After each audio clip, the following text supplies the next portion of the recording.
Babi! Wow! Ay, ba! Adi!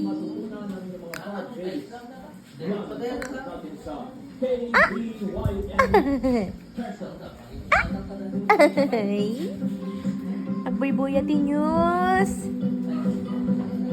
Focus on news! Mahigit isang daang iba't ibang lahi ng mga aso ang sinadya Kay! sa pinamahal Ba! mga estudyante Hello! sila ng K9 Training Hello, School Daddy! na pagpapay-ari ng veterinarian Ba! na si Doc Abel Manamo. Paano ba napasok sa ganito? Ano po, nag-YouTube po kasi ako ng video ko na training.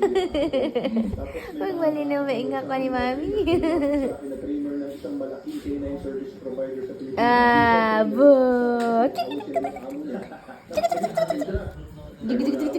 Digiting! Kwento ni Doc Abel, sadyang mahilig siya sa mga aso. No, subunan! Pinundan na negosyo. Nang magtayo siya ng sariling K9 Training School, nagkaroon siya ng mga tayuang partners na nagdala sila ng mga aso sa Oh, subunan, di fish. Military po ito eh. So tinuruan nila Ni.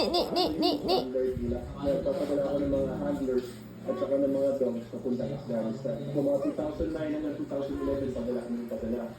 Wala ang pinipiling kliyente sina Doc Abel. Kahit anong breed o sukat ng aso ay tinatanggap nila. Noong pandemya, Subo. ang pagbebenta naman ng mga dog Nay, food. subunan. Ah!